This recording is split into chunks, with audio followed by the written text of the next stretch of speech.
Iya mas, aku memang hanya wanita kampung. Assalamualaikum warahmatullahi wabarakatuh. Apa kabar bunda? Semoga Allah selalu memberikan kebahagiaan. Mami, setelah ini kita pulang ya. Ucap Mas Satria ke ibunya dengan berbisik. Tapi aku masih bisa mendengarnya. Namun aku berpura-pura tidak tahu. Apa Mas Satria tidak mau ya tidur di sini bareng semalam saja? Batinku. Iya nak, nanti kita langsung pulang. Jawab mertuaku. Aku masih berpura-pura tidak mendengar percakapan mereka. Aku masih tetap fokus menyalami banyaknya tamu yang datang. Iya, hari ini adalah resepsi pernikahanku dengan Mas Satria. Resepsi mewah ini digelar di rumahku di kampung. Semua yang membiayai adalah ayah mertuaku. Karena beliau adalah salah satu orang terkaya di provinsiku. Tentu, tamu-tamu yang datang tidak sedikit dan bukan orang biasa. Rata-rata mereka orang penting semua. Dan saking berpengaruhnya ayah mertuaku, tamu-tamunya itu mau datang jauh-jauh ke kampungku ini hanya untuk menghadiri pesta pernikahan kami. Padahal kalau dari kota jaraknya bisa memakan waktu 6 jam. Tapi mereka tetap mau menyempatkan diri untuk menghadiri undangan koleganya. Akhirnya, sekitar jam 5 sore, pesta pernikahan itu selesai. Sudah tidak banyak tamu lagi, hanya tetangga sekitar rumahku saja. Itu artinya, aku dan Mas Satria bisa beristirahat. Ku ajak suamiku itu masuk ke dalam kamarku. Karena ini kali pertamanya aku masuk ke dalam kamar bersama seorang laki-laki. Aku sangat canggung. Aku malu sekali. Tapi dia itu suamiku, jadi aku tak boleh begini. Aku harus biasa saja. Aku takut nanti Mas Satria melarisi. Mas, aku siapkan air untuk mandi kamu ya, kataku dengan lembut. Iya, aku berusaha melupakan perkataan suamiku dan ibunya saat berbisik tadi. Semoga dengan perhatian dan pelayananku, suamiku ini mau berubah pikiran. Dia mau tinggal di sini bareng semalam saja. Mandinya di mana? Di kamarmu ini nggak ada kamar mandi tuh? Jawabnya dengan nada yang tidak enak. Iya memang nggak di sini mas kamar mandinya. Di rumahku ini tidak ada satupun kamar yang di dalamnya ada kamar mandi. Kamar mandinya ada di luar mas, di luar rumah. Jawabku sembari tersenyum manis. Apa? Di luar? Kamu yakin? Gak salah?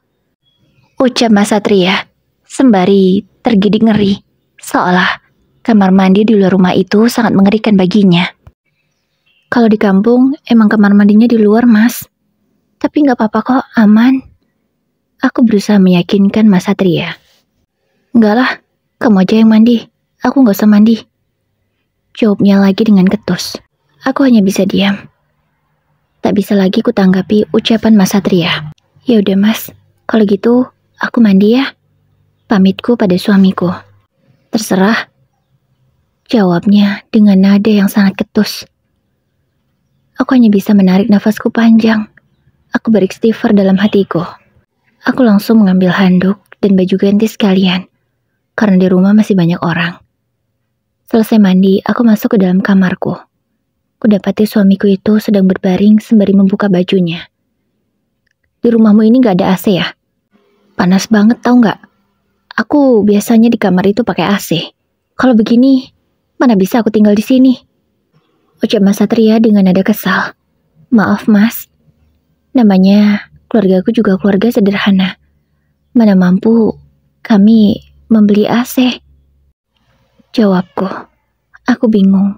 Kenapa suamiku bisa berkata seperti ini? Padahal dia tahu bagaimana keadaan keluargaku.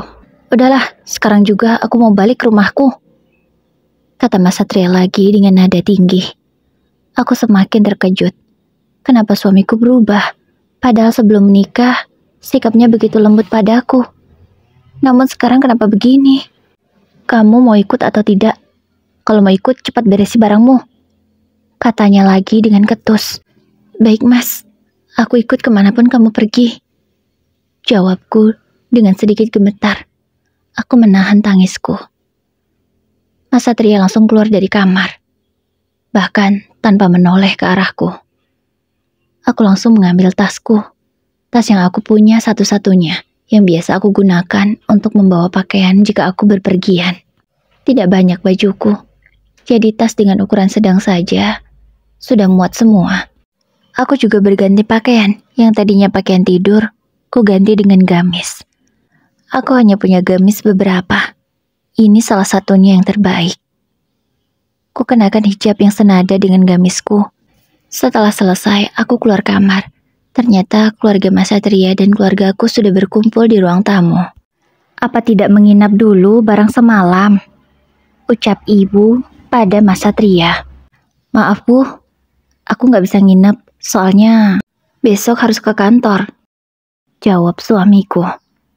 Loh, apa nggak libur dulu? Timpal bapak. Iya pak, tapi kebetulan ada urusan mendadak, jadi mau nggak mau besok harus ke kantor. Jawabnya lagi. Bapak dan ibuku berusaha mengerti. Mereka paham menantunya itu orang sibuk. Karena memang sejak ayah Mas Satria sakit, ialah yang ditugaskan untuk memimpin perusahaan. Walah ya udah nak, kalau gitu bapak sama ibu gak bisa ngelarang kalian. Kulihat ekspresi ibuku yang begitu berat melepasku. Karena selama ini aku tak pernah tinggal jauh dari mereka. Dan sekarang aku mau tidak mau harus ikut suamiku, karena aku adalah tanggung jawabnya. Ku peluk ibu dengan erat. Rasanya tak sanggup jika harus berjauhan dalam waktu yang lama dengan ibu. Tapi mau bagaimana lagi? Nak Satria, jaga anak bapak baik-baik ya. Pesan bapak ke Mas Satria. Suamiku itu hanya mengangguk dan tersenyum saja. Pasti Pak Rahman, Satria akan jagain Nabila dengan baik. Ayah mertuaku yang menjawab. Iya, karena beliau juga aku bisa menikah dengan Mas Satria. Waktu itu, aku tak sengaja menemukan Pak Wijaya tergeletak pingsan di pinggir jalan. Ternyata beliau terkena serangan jantung. Aku langsung membawanya ke rumah sakit.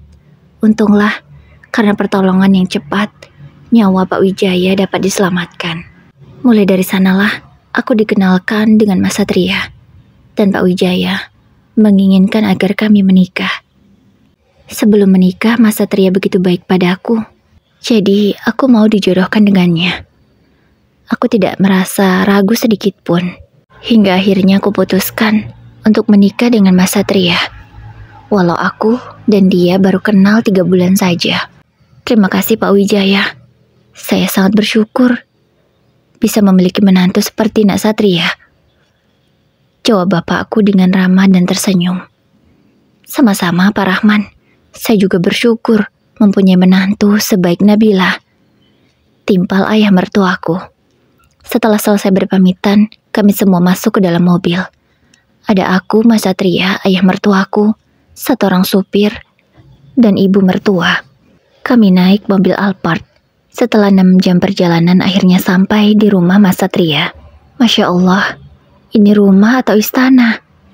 Batinku, aku merasa takjub dengan rumah mertuaku ini. Rumahnya berlantai 4. Catnya berwarna putih. Halamannya luas. Eksteriornya terlihat sangat mewah. Aku tidak bisa membayangkan bagaimana interiornya. Pasti lebih mewah. Ayo Nabila masuk, ajak ayah mertuaku. Iya. Di sepanjang jalan sampai ke rumah ini, hanya ayah mertuaku saja yang mengajakku bicara. Sementara ibu mertua dan suamiku, mereka tak sedikit pun mau mengajakku mengobrol. Mas Satria pun berjalan duluan. Dia masuk duluan tanpa menungguku. Aku berusaha menahan diri agar tidak terlihat norak di depan mertuaku. Walau sebenarnya ingin sekali aku mengungkapkan ketakjubanku terhadap rumah ini. Ayo Pi, kita istirahat ke kamar. Papi pasti capek kan? Ucap ibu mertuaku mengajak ayah mertuaku untuk beristirahat. Iya Pak, Bapak istirahat aja. Bapak pasti lelah, seharian banyak menerima tamu. Kataku lembut. Aku hanya berusaha mengakrabkan diri saja pada mereka. Kamu jangan panggil Bapak lagi Nabila. Panggillah Papi untuk Bapak dan Mami untuk Ibu. Sama seperti anak kami yang lain. Jangan panggil bapak dan ibu lagi ya. Panggil papi dan mami. Ucap ayah mertuaku sembari tersenyum ke arahku. Beliau memang sangat baik. Tak pernah sedikit pun aku melihat ketidaksukaannya padaku. Namun sangat berbeda dengan ibu mertuaku. Beliau selalu jutek ketika berbicara denganku. Ya, aku tahu aku hanya wanita kampung.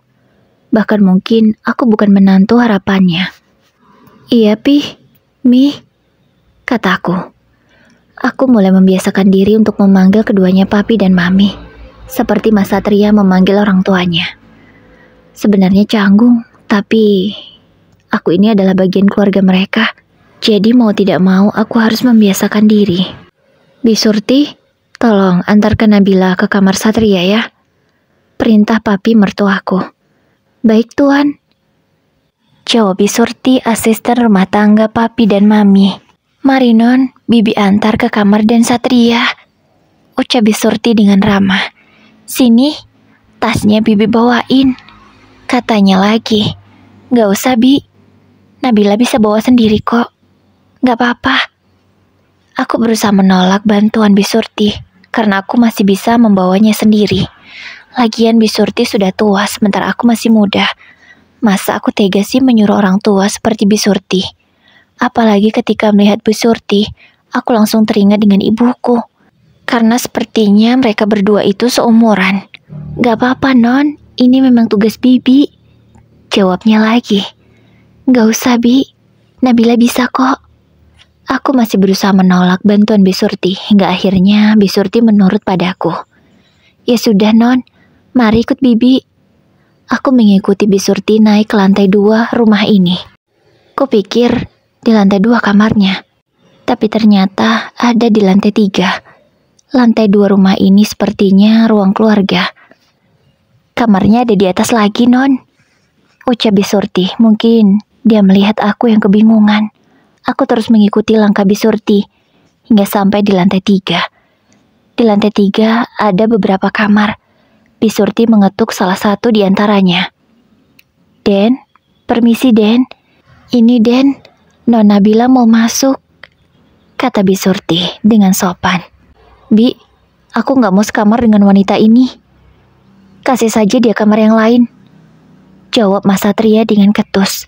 Setelah ia membuka pintu. Bukan dibuka lebar, hanya dibuka sedikit, dan dia hanya menyembulkan kepalanya saja. Tapi Den, ucap Bisurti. Ia sepertinya merasa tidak terima dengan ucapan suamiku. Udahlah Bi, turuti saja perintahku, katanya tegas kemudian menutup pintu dengan keras. Aku dan Bisurti sama-sama terkejut. Kami sama-sama memegang dada. Non, maaf ya, mungkin Den Satria kelelahan jadi seperti itu, katanya merasa tak enak. Iya Bi, aku paham, gak apa-apa. Kalau gitu, aku tidur di kamar bibi aja ya, ucapku. Tapi non gak mungkin. Nanti Tuan bisa marah. Lebih baik Non Nabila tidur di kamar yang ini ya. Kamar ini kosong. Kalau sebelahnya kamar Non Ica. Dan satunya lagi yang di sana kamar Den Al. Mereka adalah adik Den Satria, ucap Bisurti menjelaskan. Tapi Bi, aku gak enak.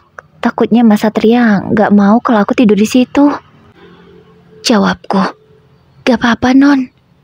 Yang penting kan tidak sekamar dengan Den Satria. Mari, bibi antar.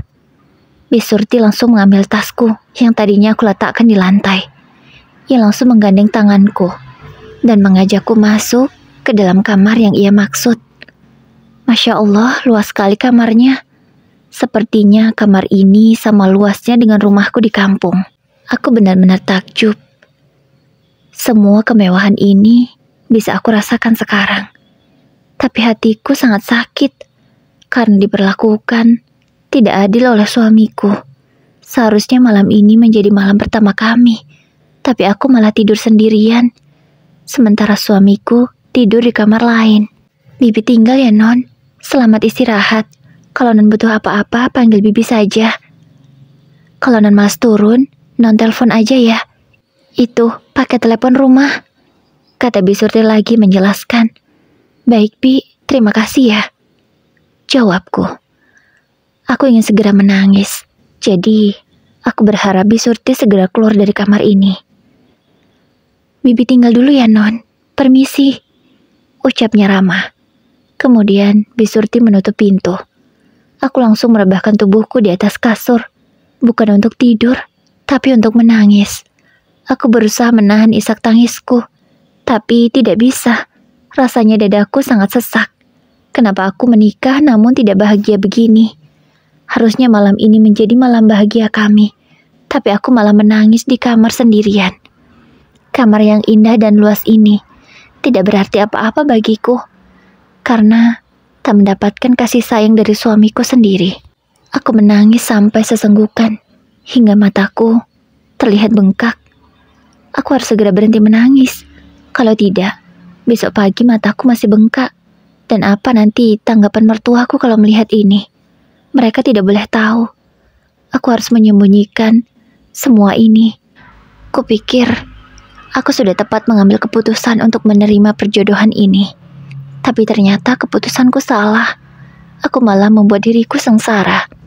Setelah hatiku agak tenang, ku ambil air wudhu. Kulaksanakan sholat Isya yang sempat tertunda. Kucurahkan semua keluh kesahku pada Sang Maha Pemilik hati. Semoga aku kuat bertahan di pernikahan ini. Dan semoga suamiku bisa mencintaiku. Karena kelelahan, aku pun ketiduran di atas sajadahku. Terbangun setelah mendengar suara azan subuh. Aku segera mandi dan turun ke bawah. Niatku ingin membuat sarapan seperti biasa yang aku lakukan di rumah orang tuaku. Suasana rumah masih sangat sepi. Sepertinya para penghuninya masih tidur. Aku mencoba melihat bahan apa yang bisa aku masak. Aku ingin membuatkan sarapan untuk keluarga suamiku. Masya Allah, bahan-bahannya sangat lengkap. Aku bisa membuat apa saja dengan bahan-bahan lengkap begini. Ucapku dalam hati merasa senang. Karena tidak seperti di rumah. Kalau mau buat apa-apa harus beli dulu. Itu pun kalau ada uangnya. Tapi di sini sudah seperti supermarket saja. Semua serba ada. Apalagi ketika aku membuka kulkas.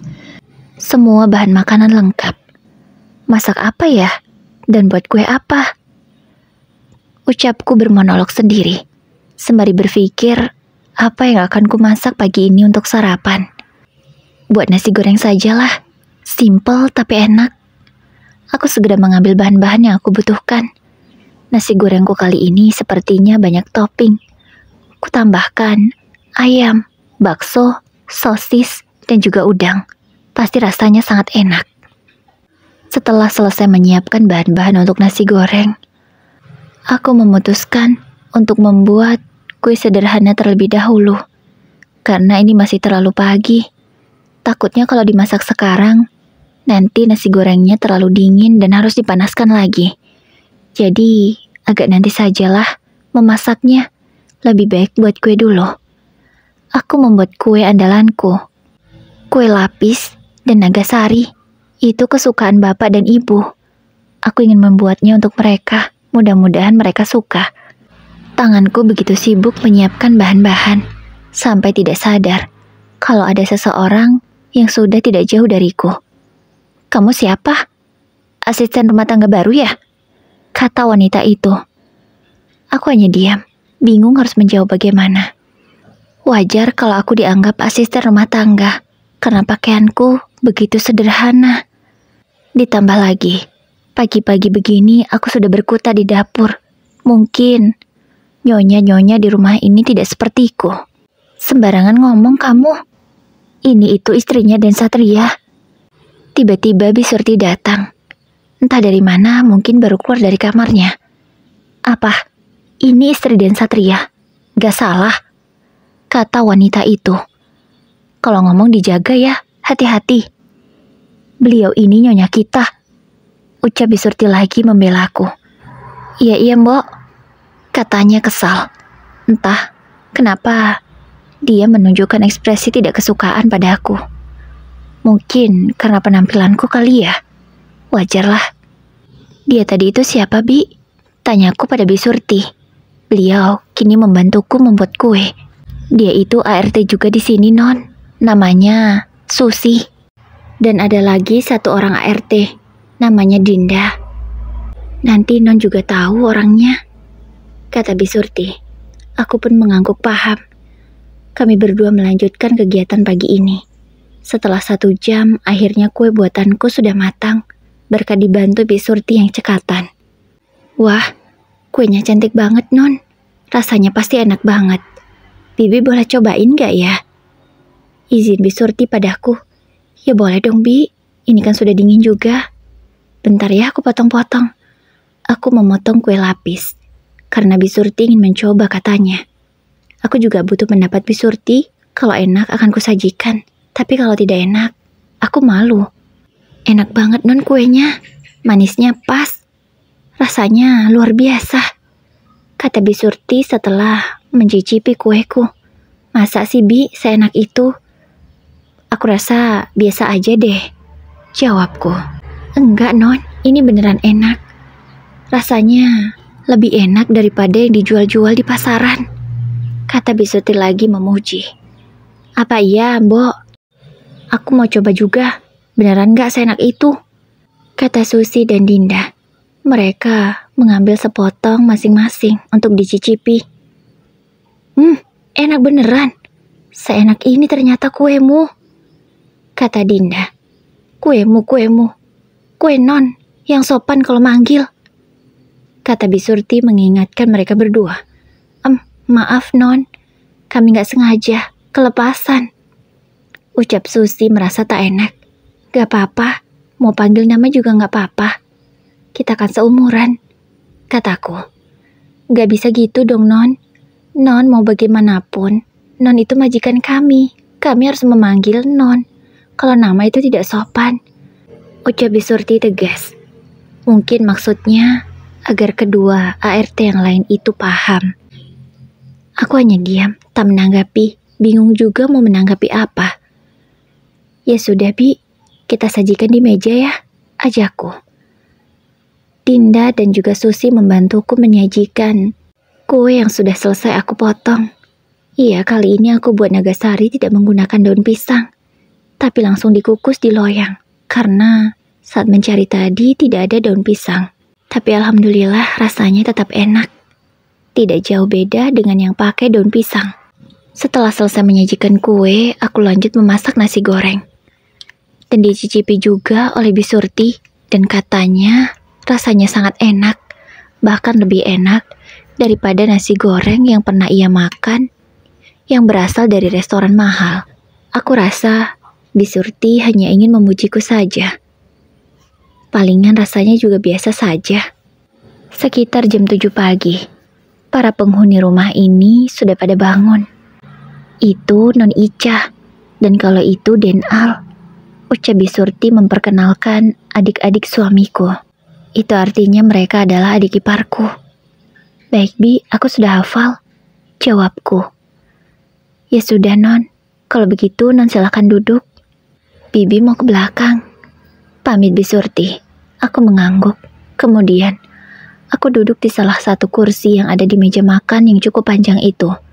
Aku duduk sembarang, karena memang aku tak tahu bagaimana susunannya. Kakak istrinya Bang Satria ya? Tanya seorang gadis cantik yang aku tahu namanya adalah Ica. Iya, kamu Ica kan? Jawabku. Iya, aku Ica. Aku adiknya Bang Satria. Berarti kakak ini kakak iparku kan? Katanya sembari tersenyum. Kemudian tanpa ragu mendekatiku lalu memelukku erat. Kamu gak risih peluk kakak? Tanyaku ragu, karena aku takut jika Ica punya sifat yang sama seperti Mas Satria. Kok kakak ngomong gitu? Kakak kan kakak iparku. Boleh dong aku peluk? Ica malah memelukku lagi. Iya boleh. Aku tersenyum senang. Alhamdulillah. Selain ayah mertuaku, ternyata Ica juga baik padaku. Kuperkirakan umur Ica 20 tahunan. Mungkin kalau denganku hanya beda beberapa tahun saja. Lebih tua aku sedikit. Sayang banget ya, kemarin aku nggak bisa ikut ke pernikahan kakak. Soalnya, Mami nggak ngizinin aku ikut. Aku harus kuliah katanya gitu. Padahal aku pengen banget hadir di acara pernikahan Bang Satria, kata Ica dengan bibir cemberut. Ia terlihat sangat menggemaskan dan lucu sekali. Gak apa-apa kok. Yang penting kan sekarang kakak di sini. Kita bisa ketemu setiap hari. Jawabku. Iya. Aku merasa tidak menyesal lagi tidak bisa hadir di pernikahan kakak. Yang penting kakak tinggal di sini. Aku jadi punya teman. Kata Ica lagi dengan senang. Wajahnya begitu ceria. Bahkan, kami sampai tertawa berdua. Sebab Ica selalu membuat kelucuan yang tidak aku duga. Tak lama setelah Ica turun, datang lagi seorang anak laki-laki. Yang aku tahu itu adalah Al. Sepertinya dia baru dari luar, padahal tadi sudah berjalan menuju ke sini. Kamu dari mana, Dek? Tanya Ica ke adiknya. Dari luar, jawabnya singkat. Oh, kata Ica membalas. Salim dulu, Gi. Ini kakak ipar kita, Kak Nabila. Kata Ica menyuruh adiknya salim kepada aku. Namun sepertinya Al belum bisa menerima kehadiranku. Itu bisa terlihat karena dia acuh tak acuh. Bahkan, permintaan Ica tadi tidak ia indahkan. Dia memilih duduk di kursinya kemudian memakan cemilan yang sudah aku buat. Dek, kamu kok nggak turutin kata kakak? Salim, cepat. Perintah Ica lagi dengan nada yang tegas. Mendengar perintah kakaknya yang sangat tegas, akhirnya Al mendekatiku dan salim lalu mencium tanganku. Tanpa berkata apapun, bocah lelaki itu langsung duduk lagi di kursinya kemudian melanjutkan makan cemilannya. Maaf ya kak, Al ini memang menyebalkan.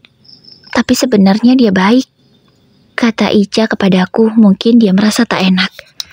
Gak apa-apa Ica, kakak ngerti kok. Kita kan baru kenal, wajar kalau Al seperti itu. Jawabku. Tak lama kemudian, Mami dan Papi sudah duduk juga di meja makan ini. Disusul juga Mas Satria yang sudah siap dengan pakaian kerjanya. Kok kamu duduk di situ sih, Sat? Duduk di samping Nabila. Perintah Papi. Dengan malas, Mas Satria menuruti perintah ayahnya itu. Dia duduk di sampingku. Tanpa mengucapkan sepatah kata pun, Mas Satria mengambil piringnya. Tapi aku langsung mengambil alih. Kata ibu, aku harus mengambilkan makanan untuk suamiku, supaya makin disayang. Sini mas, aku ambilin. Kataku dengan lembut, sembari mengambil piring Mas Satria dari tangannya. Tanpa menolak dan tanpa mengiyakan juga, Mas Satria memberikan piring itu kepadaku. Aku lalu mengambilkan nasi goreng buatanku. Tak lupa juga dengan telurnya, sebagai pelengkap. Dengan tanpa mengucapkan sepatah kata pun, suamiku itu langsung melahap sarapannya. Dia terlihat seperti orang kelaparan. Entah rasa masakanku yang enak atau memang Mas Satria yang sangat lapar. Bahkan setelah habis, Mas Satria sepertinya hendak berdiri untuk mengambil nasi goreng lagi. Karena aku memang memperhatikannya, jadi aku langsung gercep untuk mengambilkan nasi goreng lagi untuk suamiku. Enak banget ya Mi, nasi gorengnya. Siapa yang buat ini? Tanya Papi setelah melahap nasi goreng itu juga. Iya Pi, enak banget. Gak tahu nih siapa yang masak, ucap ibu mertuaku. Sedetik kemudian, kami semua sama-sama terkejut sebab Mami berteriak memanggil ketiga asisten rumah tangganya. Ketiganya dengan cepat datang. Lalu, Mami menanyakan siapa yang memasak nasi goreng dan kue itu. Siapa yang masak nasi goreng dan kue ini? Tanya Mami kepada ART-nya. Ketiganya hanya diam. Mungkin mereka bingung mau menjawab. Maaf Nyonya, kenapa ya? Apa tidak enak? Tanya Bisurti. Enak, makanya aku mau tahu siapa yang masak. Biar besok dia yang masak seterusnya, kata Mami dengan tegas. Maaf Nyonya, yang masak bukan kami bertiga, tapi Non Nabila, jawab Bisurti ragu. Bisurti terlihat takut. Ya sudah, sana pergi, kata Mami setelah mendengar jawaban Bisurti. Ketiganya langsung menurut dan pergi dari hadapan Mami. Mami langsung melihat sinis ke arahku. Aku menunduk. Aku takut dengan tatapan tajam Mami. Sementara Mas Satria Yang tadinya lahap makan, kini langsung meletakkan sendoknya. Tak ia lanjutkan makan paginya ini. Mas Satria langsung minum segelas susu yang sudah aku buat. Kemudian berpamitan untuk ke kantor. Aku berangkat dulu ya, Pi. Pamit Mas Satria kepada kedua orang tuanya. Kemudian mencium tangannya dengan takzim. Satria, kok kamu melewati istrimu begitu saja? Ulurkan tanganmu, biar istrimu mencium tanganmu. Biar dia mendoakanmu, supaya rezekimu lancar dan berkah. Kata papi dengan tegas, mengingatkan anak lelakinya. Dengan ekspresi malas, Mas Satria mengulurkan tangannya untuk aku cium. Aku menerimanya, walau rasanya perih. Tapi aku berusaha agar tidak sakit hati dan mendoakan suamiku. Ku cium tangan Mas Satria dengan takzim. Tak lupa, aku mendoakan semoga suamiku selamat sampai tujuan. Dan urusannya hari ini berjalan dengan lancar. Tanpa diminta, aku langsung mengikuti langkah suamiku. Aku ingin mengantarkannya sampai di depan pintu. Udahlah Nabila, kamu gak usah sok baik begini. Karena semua usahamu itu akan sia-sia. Dan makanan yang kamu buat pagi ini tidak enak. Katanya dengan ketus. Kemudian langsung masuk ke dalam mobilnya. Hatiku sangat sakit mendapatkan perkataan seperti itu dari Mas Satria. Aku hanya bisa menarik nafasku panjang supaya tidak menangis, karena mataku sudah berkaca-kaca sekarang. Aku berusaha menetralkan hatiku, lalu kembali lagi ke meja makan, melanjutkan sarapanku yang hanya tinggal sedikit. Rasanya tidak seenak tadi. Semuanya terasa hambar. Kulihat Mami tidak ada lagi di kursinya. Mungkin sudah pergi, dan makanannya masih banyak, tidak dihabiskan. Sepertinya Mami juga tidak suka setelah tahu siapa yang memasak sarapan pagi ini. Nabila, maafkan sikap Mami dan Satria ya. Kata papi, mungkin beliau merasa sedih melihat aku yang murung begini. Iya Pi, gak apa-apa. Nabila ngerti kok, jawabku. Ya walaupun hatiku terasa sakit, tapi aku tak ingin menunjukkan hal itu. Setelah papi selesai sarapan, beliau lanjut meminum obatnya, kemudian duduk di ruang tamu untuk bersantai. Sementara aku melanjutkan beberes, yaitu membereskan bekas sarapan kami. Dibantu dengan Susi dan juga Dinda. Sementara Ica dan Al sudah berangkat ke kampus dan ke sekolah. Apa yang harus aku lakukan selanjutnya? Jika seperti ini terus, apakah aku sanggup? Aku masuk ke dalam kamarku.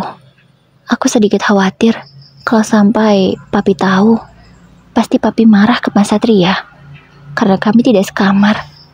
Gimana ya? Aku tidak mungkin menutupinya terus. Pasti akan ada yang melihat. Apalagi kamar Ica dan Al ada di sini juga. Kalau aku ketahuan keluar dari sini, pasti mereka curiga.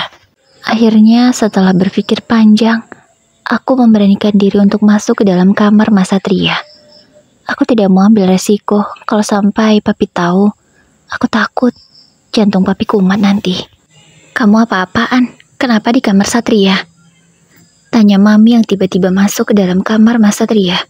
Maaf Mi, aku cuman gak mau papa sampai tahu kalau kami pisah kamar. Jawabku takut. Ya, benar juga pemikiran kamu. Tapi kalau malam, jangan sampai kamu tidur sekamar dengan Satria ya. Atau begini saja, kamu tidur di sofa. Di sofa itu, jangan pernah tidur sekasur dengan anakku. Karena aku gak mau punya cucu dari wanita kampung seperti kamu. Ucap Mami dengan kasar. Aku langsung menangis. Hatiku sangat sakit. Kenapa bisa Mami sekejam ini padaku? Padahal aku menantunya. Ingat kata-kataku ya. Dan jangan sentuh barang-barang Satria. Kamu boleh membereskan kamarnya, tapi jangan lancang. Ucapnya lagi dengan tegas kemudian pergi. Aku terduduk di lantai. Lemas kakiku mendengar perkataan seperti itu dari Mami. Apa yang harus aku lakukan agar Mami mau menerimaku sebagai menantunya? Aku sungguh bingung. Hatiku benar-benar rapuh saat ini. Aku hanya bisa memeluk foto keluargaku. Di foto itu, hanya ada aku, bapak dan ibu. Karena aku adalah anak tunggal mereka. Rasanya aku ingin pulang sekarang juga. Tak sanggup jika harus tinggal di sini dengan perlakuan kejam dari mertua dan suamiku sendiri. Tapi aku langsung teringat, bukankah lebih banyak yang menyukaiku di sini daripada yang tidak menyukaiku? Lalu kenapa aku mudah sekali menyerah? Aku harus berjuang. Ya, tekadku sudah bulat. Aku harus bisa membuat hati mertua dan suamiku menjadi baik padaku. Aku pasti bisa. Ucapku menyemangati diri sendiri. Kubersihkan kamar Mas Satria sampai rapi dan kinclong, supaya ia pulang kerja nanti merasa senang.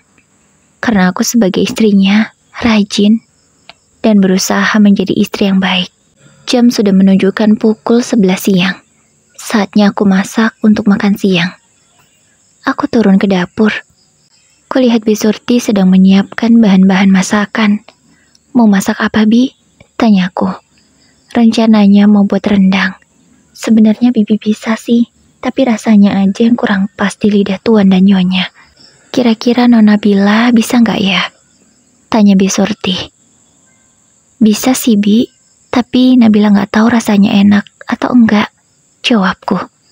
Iya, untung ibu sering mengajariku memasak rendang. Ya walaupun yang dimasak bukan rendang daging, biasanya hanya rendang ayam atau jengkol saja. Tapi aku sangat hafal apa saja bumbunya dan apa kuncinya sehingga rendang itu bisa terasa enak. Alhamdulillah kalau Nona Bila bisa. Bibi serahkan ya kepada Nona Bila. Bibi cuma bantu, kata Bi Surti. Bibi bisa aja. Pasti masakan Bibi jauh lebih enak daripada masakanku, kataku. Akhirnya aku membantu Bi Surti untuk memasak. Alhamdulillah, setelah beberapa jam berkutat, matang juga rendangnya. Iya, makan siang kali ini sedikit lewat, karena menu masakannya cukup ribet dibuat. Emang gak apa-apa ya, Bi, kalau makan siangnya telat begini? Tanyaku ke Bi Surti. Gak apa-apa, Non. Biasanya mereka juga makan siang jam 2. Nunggu semuanya pada pulang. Jawab Bi Surti. Emang Mas Satria kalau pulang kerja jam 2, Bi? Tanyaku. Ya sekitaran itu, Non. Paling telat-telat 2:30 atau jam 3. Benar kata Bi Surti. Kami masih asik bercerita, ternyata Mas Satria sudah pulang. Aku langsung menyambutnya. Ya walaupun aku tahu, mungkin aku tak akan dianggap. Mas sudah pulang, ucapku lembut. Suamiku hanya diam, tak menanggapi. Ia malah langsung masuk ke dalam kamarnya. Aku terus mengikuti langkah suamiku. Kamu ngapain ikut masuk ke sini? Tanyanya ketus. Ini kan kamarku juga, Mas. Emang kamu mau kalau papi sampai tahu kita pisah kamar? Bisa gawat kan, bahaya buat papi. Bahaya buat jantungnya. Ucapku menjelaskan pada Mas Satria. Suamiku langsung membuang muka, seolah dia tidak suka dengan jawabanku. Tapi kamu tidur di sana ya, katanya sembari menunjuk sofa. Iya Mas, jawabku mantap. Aku tak menunjukkan ekspresi sedihku sedikit pun. Aku berusaha tegar. Kamu mau mandi ya Mas? Aku siapkan dulu ya bajumu. Kamu mau pakai baju yang seperti apa? Tanya aku pada Mas Satria. Terserah, jawabnya singkat, kemudian langsung masuk ke dalam kamar mandi. Kusiapkan baju untuk Mas Satria yang sekiranya nyaman dipakai di rumah. Ada kaos dan celana pendek. Tak lupa juga innernya. Walaupun rasanya risih, tapi aku harus membiasakan diri. Aku harus melayani suamiku sampai ke akar-akarnya, supaya Mas Satria bisa mencintaiku. Kamu siapin semua ini? Tanya suamiku setelah ia keluar dari kamar mandi. Iya Mas. Kamu jangan lancang. Itu barang pribadiku. Aku gak suka.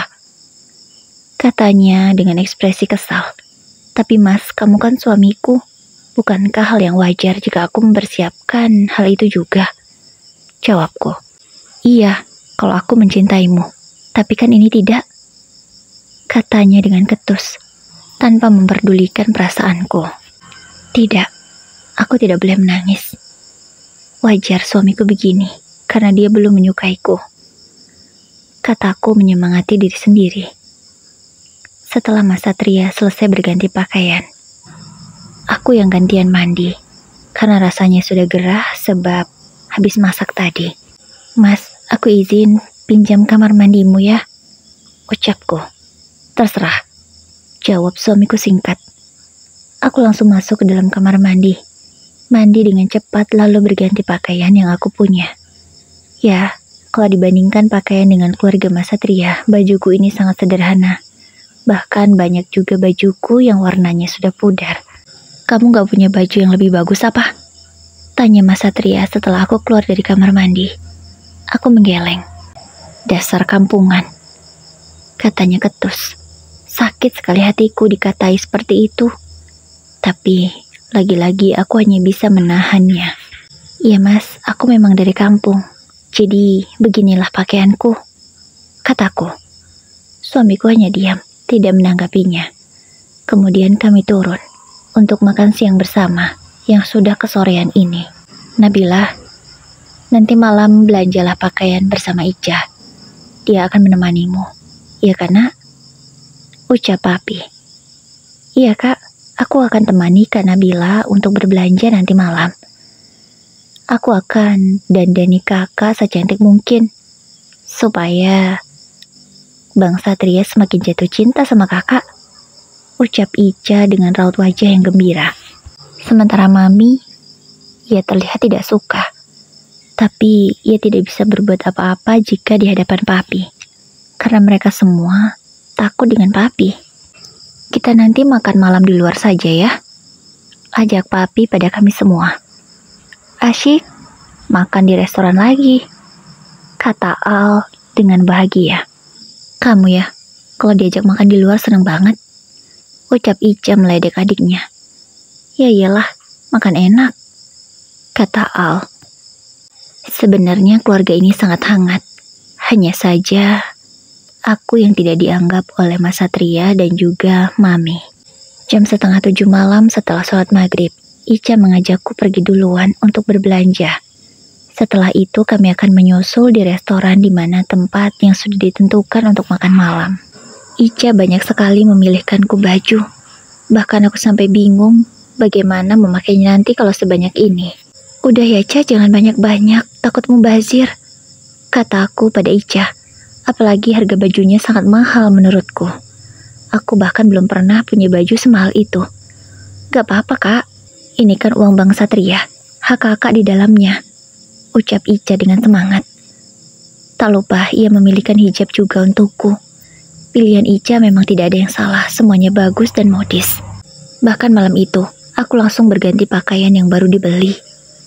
Karena kata Ica itu bagus. Aku juga di make up-i oleh Ica dengan alat makeup yang baru kami beli. Itu punya aku katanya.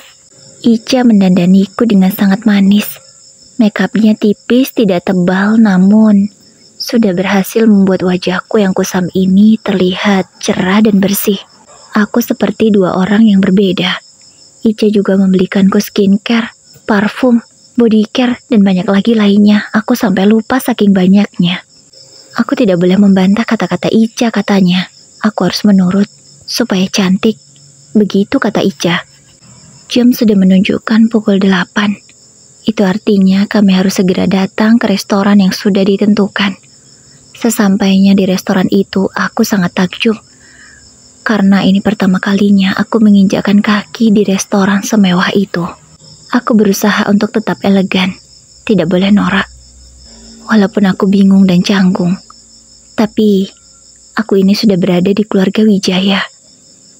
Jadi, harus bisa menyesuaikan diri. Ayo kak, itu Mami dan Papi ada di sana, ucap Ica sembari menggandeng tanganku. Aku mendekati meja mereka. Bang, Mami, Papi, Al, panggil Ica kepada keluarganya. Sontak mereka semua langsung menoleh ke arah kami. Ekspresi pertama yang aku perhatikan adalah ekspresi Mas Satria. Dia terlihat takjub dengan penampilanku sekarang. Apa dia menyukainya ya? Batinku bertanya-tanya. Aku tertunduk malu. Rasanya tidak nyaman kalau diperhatikan oleh banyak orang seperti ini. Wow, Kakak cantik sekali, ucap Al memuji. Iya, kakak Nabila cantik sekali ya, sambung Papi. Ya iyalah, siapa dulu fashion stylistnya? Ica gitu loh, ucap Ica dengan senyum bangganya. Gimana Bang Satria, cantik kan istrimu ini? Tanya Ica sembari mengedipkan mata, entah apa maksudnya. Tapi Mas Satria hanya diam, tidak menanggapi sepatah kata pun. Ia malah melanjutkan makannya. Aku dan Ica ikut duduk dan makan makanan yang sudah dipesan. Gimana kak, enak gak makanannya? Tanya Ica berusaha mencairkan suasana. Karena saat itu semua hening, tidak ada yang berbicara. Enak, enak banget, jawabku. Ya enaklah, makanan mahal, sindir Mami. Aku langsung diam. Rasanya malu sekali disindir seperti itu. Seolah-olah Mami mengatakan bahwa aku tidak pernah makan makanan seperti ini. Ya, memang kenyataannya begitu. Tapi tak seharusnya kan Mami mengatakannya. Mami, ucap Papi tegas. Mungkin maksud Papi mengingatkan istrinya itu. Kira-kira bagaimana kelanjutan kisah Nabila dan juga Satria ya Bun? Part 1 dulu ya, maaf banget. Karena ceritanya terlalu panjang. Kalau dijadikan satu video bisa sampai 2 jam. Insya Allah, part 2-nya akan segera tayang. Terima kasih yang sudah menonton ya. Semoga rezekinya selalu dilancarkan. Amin ya robbal alamin.